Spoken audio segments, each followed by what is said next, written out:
अस्सलाम वालेकुम। आप उसामा गाज़ी यूट्यूब चैनल देख रहे हैं। इस वक्त भी मुल्क में हालात कशीदा हैं और मुख्तलिफ़ शहरों में अब भी कई जगहों पर ट्रैफिक जाम है।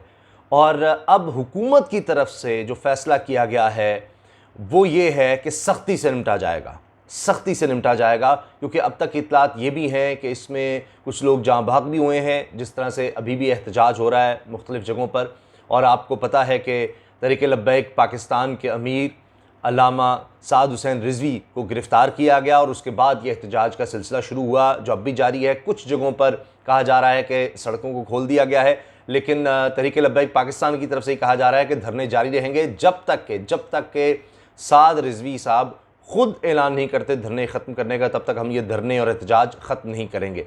अब हुआ ये है कि अभी जो इत्तलात आ रही हैं वो ये हैं कि वफाकी वज़ीर दाखिला शेख रशीद अहमद की सरबराही में इजलास हुआ है, जिसमें वफाकी वज़ीर मजहबी अमूर भी शामिल थे, दीगर लोग भी शामिल थे। और अब कहा गया है कि सख्ती से निपटा जाए और किसी भी सूरत किसी को कानून हाथ में लेने की इजाज़त नहीं दी जाएगी, तोड़ फोड़ की इजाज़त नहीं दी जाएगी। और जहाँ पर ज़्यादा ख़दशा है हंगामा आराई का, वहाँ पर इंटरनेट सर्विस भी बंद की जा सकती है। 24 घंटे के लिए मुख्तलिफ जगहों पर यह कहा गया है कि इंटरनेट सर्विस भी बंद कर दी जाए। कई इलाकों में पैरामिलिट्री फोर्स तलब कर ली गई है, रेंजर्स मौजूद है, रेंजर्स आ गई है, पुलिस तो है ही, एफसी को भी बुला लिया गया है, एफसी भी आ गई है। और ऐसा बहुत कम हुआ है जब इस तरह के हालात शहरों में हों कि एफसी को भी बुलाना पड़ जाए। इसके अलावा पंजाब की सतह पर यह भी फैसला किया गया है कि फ़ौज को भी बुलाया जा सकता है। आप इससे अंदाज़ा लगाइए कि हालात किस कदर कशीदा होते नज़र आ रहे हैं। अब इसके साथ साथ मैं आपको बताऊं कि टीएलपी की जानिब से, तहरीक लब्बैक पाकिस्तान की जानिब से तो 12 लोगों की का कहा जा रहा है कि वो इसमें जाँ बाग हुए हैं। अलबत्ता दूसरी तरफ जो अहम हमारे ज़राए हैं, चैनल्स हैं, वो ये कह रहे हैं कि 2 लोग जाँ बाग हुए हैं, जिनमें एक पुलिस वाले की भी हलाकत है, वो जाँ बाग हुआ है और उसका नाम भी बता दिया गया है और पथराव से बताया जा रहा है कि उसकी जान चली गई। वो अपनी ड्यूटी बेचारा दे रहा था और उसकी जान चली गई। अब देखिए कि एहतजाज के हवाले से कहा जा रहा है कि जी वफाकी हुकूमत ने कहा है कि नक्स अमन पैदा करने वाले अफराद को सख्ती से उनके ख़िलाफ़ निपटा जाएगा। और अभी जिस तरह से मुल्क गिर एहतजाज हो रहा है पूरे मुल्क में, इसके हवाले से आम इजलास हुआ है, जिसमें वफाकी वज़ीर मजहबी अमूनुल हक कादरी साहब थे। इसकी सरबराही तो शेख रशीद कर रहे थे, वज़ीर दाखिला हैं। और इसके अलावा कानून नाफिज करने वाले इदारों के हुकाम भी इसमें थे। IG पंजाब ने भी वीडियो लिंक के ज़रिए इसमें शिरकत की। और सारी बात यही थी, अमन व अमान के हवाले से बात होती रही कि क्या इस वक्त सूरत हाल है। और कहा यह गया है कि अब मज़ीद सूरत हाल को ख़राब नहीं होने दिया जाएगा और कानून हाथ में लेने वालों और शरपसंदों के खिलाफ सख्त कार्रवाई की जाएगी। इसके अलावा इस्लामाबाद के हसास इलाकों में इंटरनेट सर्विस मुअत्तल करने के अहकाम जारी कर दिए गए हैं वज़ारत दाखिला की तरफ से। त्रामड़ी, फैज़ाबाद, टी चौक, रवात एक्सप्रेसवे, ठाल चौक, बाराकहू, यहाँ पर इंटरनेट सर्विस 24 घंटों के लिए मुअत्तल रहेगी। इस्लामाबाद में मुख्तलिफ़ जगहों पर इंटरनेट सर्विस मुअत्तल रहेगी। इसी तरह से दूसरे इलाकों में भी ऐसा हो सकता है।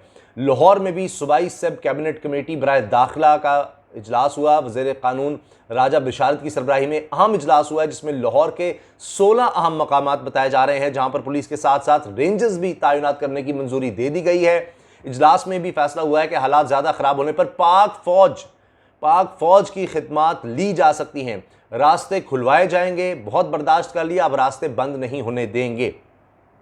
इसके साथ साथ मैं एक अजीब बात आपको बताऊं कि ख़बरें ये भी थीं, बल्कि ये बताया जा रहा था कि एक करारदाद की शक्ल दी जा रही है जो तहरीक लब्बैक पाकिस्तान के साथ मुआहिदा हुआ था हुकूमत का, कि जिसमें था कि जी फ्रांसीसी प्रोडक्ट्स का बायकॉट और सबसे अहम ये कि उनके सफ़ीर को मुल्क से निकाला जाएगा, मुल्क बदर किया जाएगा। ये चीज़ें करारदाद की शक्ल में असम्बली में, पार्लियामेंट में लाई जाएंगी। और वफाकी वज़ीर मजहबी अमूर पीर नूरुल हक कादरी साहब समेत दीगर वज़रा को इमरान खान साहब ने, वज़ीर आज़म ने मुलाकात में हिदायत भी जारी कर दी थी कि इसको एक करारदाद की शक्ल में असम्बली के सामने रखा जाए। अब ये चंद दिन पहले ये मुलाकात हुई है, इसमें सब बातें हुई हैं, फिर अचानक ये सारा मामला इस तरह से ख़राब हो गया कि 12 अप्रैल को जिस तरह साद रिजवी को गिरफ़्तार किया गया, जो कि अल्लामा खादिम हुसैन रिजवी मरहूम के बेटे हैं, तहरीक लब्बैक के वो सरबराह थे। और उनके जाने के बाद, उनके इंतकाल के बाद उनके बेटे को, साद रिजवी को अमीर बनाया गया। तो उसके बाद जो मुआहदा हुआ था पहले, उस पर अमल दरामद के हवाले से अब इन्होंने ये एक वीडियो पैगाम जारी किया था साद रिजवी साहब ने कि 20 अप्रैल डेडलाइन है, अगर 20 अप्रैल तक हुकूमत अमल दरामद नहीं करती मुआहदे पर तो फिर सब लोग एहतजाज के लिए तैयार रहें। और फिर इस वीडियो के आने के बाद इनको गिरफ्तार कर लिया गया।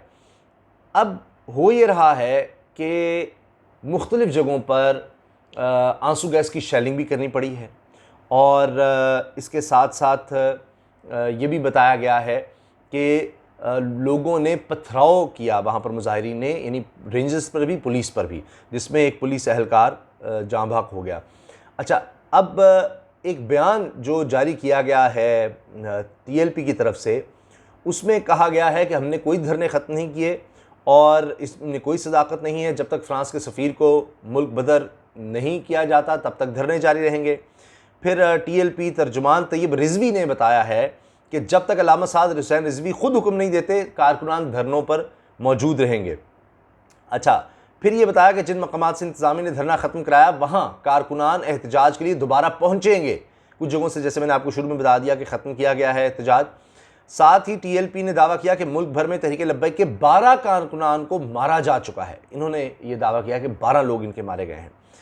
फिर मुल्क में एहतजाजी धरनों की जो सूरत हाल है, उसमें कराची पुलिस की जानिब से जारी करदा बयान के मुताबिक पुलिस ट्रैफिक की रवानी बरकरार रखने के लिए हब रिवर रोड TLP मुजाहिरीन से क्लियर करवाने की कोशिश के दौरान मुजाहिरीन ने पुलिस पर पथराव किया, और फिर पुलिस की जानिब से शेलिंग हुई। इसका सिलसिला भी जारी रहा, और इसी तरह से मुख्तलिफ़ सड़कें अब भी बंद हैं। मुल्तान में भी इसी तरह की सूरत हाल बताई जा रही है। कई जगहों पर झड़पें हो रही हैं, और 4 पुलिस एहलकार और 1 TLP कारकुन ज़ख्मी हुआ है कम अज़ कम, और इसी तरह से ज़ख्मियों को हॉस्पिटल ले जाया गया। गुजरांवाला में भी मुजाहिरीन और पुलिस के दरमियान झड़पें हुई हैं। धरना ख़त्म कराने के लिए कबड्डी के जो हमारे टीम के लोग थे उनको भी बुलाया गया, लेकिन उन पर भी, उन खिलाड़ियों पर भी मुजाहिरीन ने पथराव शुरू कर दिया। गुजरात में जो GTS चौक है वहाँ पर कारकुनों को गिरफ़्तार किया गया, धरना दिए हुए कारकुनों को। वहाँ पर शामियानों को आग भी लगा दी गई। फिर पुलिस और रेंजर्स की जानिब से TLP कारकुनों पर आंसू गैस इस्तेमाल की गई। कारकुनान ने पत्थर मारे। पुलिस की जानिब से फेंकी गई आंसू गैस से राहगीर भी मुतासर हुए और कई कारकुन ज़ख्मी हुए। फिर दर्जनों पुलिस एहलकार भी ज़ख्मी हुए हैं। सिर्फ गुजरात की बात है। और GTS चौक में रेंजर्स की भारी नफरी फिर तैनात कर दी गई। और इसके अलावा वहाँ पर भी बताया गया है कि कहा जा रहा है कि एक कारकुन जाँ बहक हुआ है। तहरीक लब्बैक की तरफ से बात कही जा रही है। फिर मुल्क में अहम शहरों की सूरत हाल के बारे में भी आगाह किया जा रहा है। कई जगहों पर ट्रैफिक चल रही है, कई जगहों पर बंद है। मिसाल के तौर पर जिस तरह से टेक्सला बाईपास है, गुजर खान सिटी, रवाद सिटी, दीना सिटी, किनाल ब्रिज, लाला मूसा, चांद दाखिला, मुरीद के BNPA रोड, मोलनवाल बाईपास, नाला खुर्द, लाहौर मोड़, रोशनाबाद और लाड़काना बाईपास के मकामात पर सड़कें एहतजाज के बायस बंद हैं। कराची में कुछ जगहों पर अब भी ट्रैफिक बंद है और एहतजाजी मुजाहिरीन अब भी मौजूद हैं कई जगहों पर, और इसकी वजह से पुलिस जो है वो मुतबादिल रास्ते बता रही है।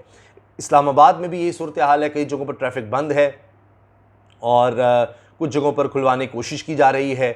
और अब तक ये भी बताया जा रहा है कि 100 से ज़्यादा कारकुन जो हैं तहरीक लब्बैक के, उनको गिरफ़्तार कर लिया गया है। लाहौर पुलिस कह रही है कि जी कई शाहराहें अभी बंद हैं, मुतबादिल रास्ते इख्तियार करने का कहा जा रहा है। मेन रोड पर कहा जा रहा है कि national highways and motorway police FM 95 radio से हर 30 मिनट बाद ताज़ा तरीन सूरत हाल नशर कर रही है। तो जो भी शख्स जाए, अव्वल तो बिला ज़रूरत घर से ना निकलें, कहा जा रहा है हाईवेज़ पर ना जाएं, और फिर ये FM 95 पर हर 30 मिनट बाद सूरत हाल बताई जा रही है कि इस वक्त क्या है, ताज़ा तरीन सूरत हाल के बारे में आगाह किया जा रहा है। तो ये इस वक्त सूरत हाल है। आखिर में मैं आपसे अर्ज़ कर दूँ कि इमरान खान साहब ने जो कुछ भी किया, यानी नामूस रिसालत के हवाले से जब ये मामला आया फ़्रांस का, अब ये जो हालिया कशीदगी हुई है इसका भी बैकग्राउंड वही है कि फ़्रांस में खाके शाया किए गए, और हत्ता के जब वहाँ पर एक शख्स की हलाकत हुई इस वजह से, एक उस्ताद की, कि जिसने मुबीना तौर पर फिर वहाँ पर दिखाए थे अपनी क्लास में, और वहाँ पर एक उसी के शागिर्द ने उसको कत्ल कर दिया। तो उसके बाद फ़्रांस के सदर भी इसमें आए और उन्होंने कहा जी हम तो ये गुस्ताखाना खाके जो हैं ये तो हम छापेंगे। और इसके बाद फिर पूरी दुनिया में एहतजाज हुआ, मुस्लिम ममालिक में एहतजाज हुआ, फ्रांस के प्रोडक्ट्स का बायकॉट हुआ। लेकिन जहां पर सबसे ज़्यादा एहतजाज हुआ यानी हुकूमती सतह पर, हत्ता कि फ्रांस ने जिन दो मुल्कों का हवाला दिया कि ये हमारे अंदरूनी मामलात में मुदाखलत कर रहे हैं, उनमें एक तुर्की और एक पाकिस्तान, यहाँ तक हुआ। और फ्रांस ने एहतजाज किया पाकिस्तान से। मसलन तुर्की के सदर तैयब एर्दोगान ने कहा जी ये मैक्रोन अपना इलाज करवाए, दिमागी इलाज करवाए, क्योंकि ये इस तरह की बातें कर रहा है कि इस्लाम बुहरान का दिन बन गया है। फिर ये कि जी ये गुस्ताखाना खा के तो हम शाया करेंगे और उस पर यानी वो जुलूस की शक्ल में बाहर निकाल रहे हैं। इसी तरह से इमरान खान साहब ने एक दफ़ा नहीं, दो मरतबा नहीं, तीन मरतबा, कई दफ़ा ये बात कही अक़वाम मुत्तहिदा के प्लेटफॉर्म पर, पार्लियामेंट में, अपने खिताबात में, इंटरनेशनल फोरम पर कि जी इस्लामोफोबिया, ये इस्लाम के ख़िलाफ़ जो नफ़रत, सरकार दो आलम सल्लल्लाहु अलैहि वसल्लम की शान के मुनाफी, उनकी शान में कोई गुस्ताखी करे, ये हमसे बर्दाश्त नहीं हो सकता। ये कभी कुरान पाक को जलाने की जसारत की जाती है, इतना घिनौना फेल किया जाता है, ये सबसे बड़ा जुर्म है। इमरान खान साहब का मौक़िफ़ ये रहा है कि हमें सबसे पहले मामला OIC में उठाना चाहिए कि सब एक होकर OIC की सतह पर तमाम इस्लामी ममालिक ये चीज़ अक़वाम मुत्तहिदा में लेकर जाएँ, क्योंकि पाकिस्तान लेकर जा चुका है और ममालिक लेकर गए हैं, लेकिन सब मिलकर जब तक नहीं जाते। और इमरान खान साहब ने बात कही कि मैंने ख़त भी लिख दिया है OIC के तमाम सरबराहान को कि इस पर हमें इकट्ठे होना चाहिए। ये हमारा कलेक्टिव फेलियर है कि हम आज तक मगरिब को, अक़वाम मुत्तहिदा को ये बात नहीं बता सके कि आपने कहा होलोकॉस्ट के जी यहूदियों का कत्लेआम हुआ था, 60 लाख का था, तो इसके ख़िलाफ़ अगर बात की जाएगी कि नहीं ये तादाद कम थी, तो कम से कम 4 यूरोपीय मुल्कों में इस पर सज़ा है, जेल हो जाती है कि सिर्फ इस बात पर कि जी आप ये ना कहें कि जी यहूदियों का कत्लेआम नहीं हुआ था या कुछ भी। तो यहाँ आप उससे भी बड़ा जुर्म करते हैं और हमारे नबी करीम सल्लल्लाहु अलैहि वसल्लम की शान के ख़िलाफ़ आप बात करें तो 1.25 अरब से ज़्यादा मुसलमान हैं, कोई 1, 2, 4 या कोई 100, 1000, लाख, करोड़ नहीं, ये तमाम मुसलमानों के ईमान का बुनियादी हिस्सा है। और उनको इससे उससे भी ज़्यादा तकलीफ पहुँचती है जितनी यहूदियों को इस बात से कि एक तारीख़ के बारे में बात की जाए। तो ये हमें उनको बताना है कि ये बर्दाश्त नहीं हो सकता। इस पर अक़वाम मुत्तहिदा की सतह पर इमरान खान साहब ने कहा है कि इस पर कानून साजी होनी चाहिए अक़वाम मुत्तहिदा की सतह पर, और जो भी इस तरह का जुर्म करे इंटरनेशनली उस पर सज़ा होनी चाहिए, एक इंटरनेशनल लॉ बनना चाहिए। तो उसकी कोशिशें इमरान खान साहब ने की हैं, बहुत ज़्यादा बातें उन्होंने की हैं, अक़वाम मुत्तहिदा की सतह पर भी, OIC में भी ले जाया। और जिस तरह मैंने आपको बताया कि इस पर वो मीटिंग भी उन्होंने चेयर की और यही खबरें आ रही थी कि ये मामला ले जाया जाना है। लेकिन फिर अचानक ये गिरफ़्तारी के बाद ये सारा मामला ख़राब हो गया। और अब जिस तरह मैंने आपको बताया है कि इत्तलात यही है कि अब रास्ते हर सूरत खुलवाए जाएंगे।